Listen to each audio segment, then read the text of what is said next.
السلام علیکم ورحمۃ اللہ وبرکاتہ۔ میں ہوں حافظ عباس سلفی۔ آج کا موضوع ہے نظر بد۔ صحیح البخاری عین الحق، نظر ایک ایسی بیماری ہے جس میں 90% لوگ مبتلا ہے۔ اس کا ذکر یا نام و نشان کہیں نظر نہیں آتا۔ جب کہ اس کا ذکر نہیں ہے تو علاج کیسے ہوگا؟ اور وہ ہے نظر بد کی بیماری۔ نظر بد کیا ہے؟ اس کے بعد نظر بد کے حوالے سے بات کرتے نظر آتے ہیں کہ نظر کا لگ جانا کچھ نہیں ہے، بس لوگوں کے خیالات ہیں، اپنے آپ کو جان بوجھ کر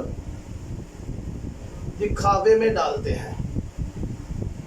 حالانکہ نظر بد کے حوالے سے قرآن و حدیث میں روایت ملتی ہے کہ نظر بد کا لگنا حق ہے۔ ابن عباس رضی اللہ تعالیٰ عنہ روایت کرتے ہیں عین الحق، نظر کا لگ جانا حق ہے۔ اسی طرح حضرت ام سلمہ رضی اللہ تعالیٰ عنہ کے پاس ایک بچی کھڑی تھی۔ آپ صلی اللہ علیہ وسلم تشریف لائے، اس کا رنگ زرد تھا۔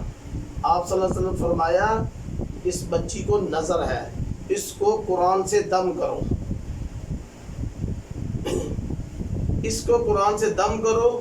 یہ ثابت ہو گیا کہ آپ صلی اللہ علیہ وسلم فرمایا کہ نظر بد لگنا حق ہے۔ حدیث میں آتا ہے کہ اونٹ کو ہانڈی تک اور بندے کو قبر تک نظر بد ہی پہنچا دیتی ہے۔ ایک صحابی کا ذکر آتا ہے، غالباً نام عامر بن سہیل ہے۔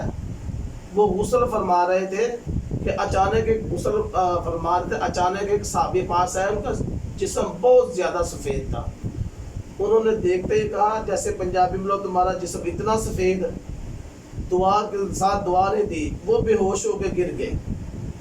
بات نبی کریم صلی اللہ علیہ وسلم تک پہنچی تو انہوں نے کہا کیا ہوا ہے؟ انہوں نے کہا کہ حضرت عامر بن سہیل بے ہوش ہو گئے ہیں۔ کیا ہوا ہے؟ کہ بھائی نے بولا ہے کہ آپ کا جسم اتنا سفید ہے۔ آپ صلی اللہ علیہ وسلم فرمایا تم نے دعا اس کو نہیں دی، اپنے بھائی کو کیوں قتل کرنا چاہتے تھے؟ پھر ان کو وضو کا پانی لیا اور غسل کا پانی لیا، پھر ان کو غسل کرایا، پھر ان کو ہوش آئی۔ اس لیے نظر کا لگ جانا حق ہے، اور ان کی کچھ علامات میں آپ کو بتا دیتا ہوں۔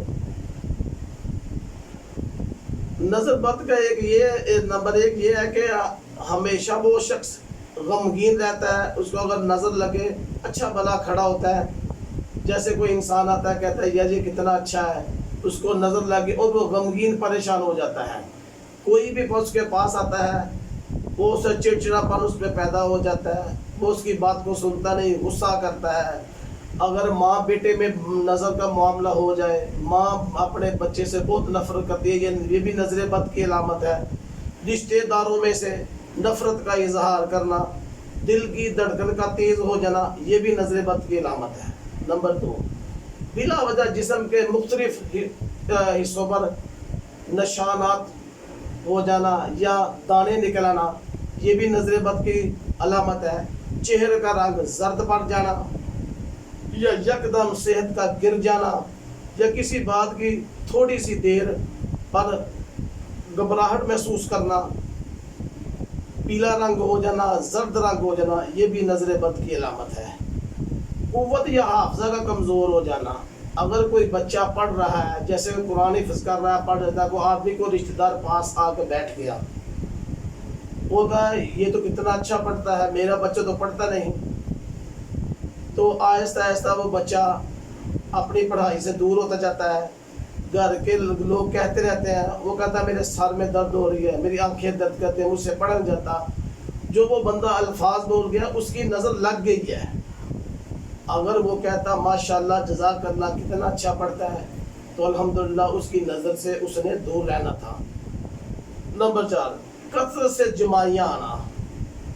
اگر انسان قرآن پاک کی تلاوت کرتا ہے، جمائیاں آتی ہیں، نماز پڑھنے کھڑا ہوتا ہے، جمائیاں آنی شروع ہوتی ہیں، ذکر و اذکار کرتا ہے، اس کو جمائیاں شروع ہو جاتی ہیں، یہ بھی نظر بد کی علامت ہے۔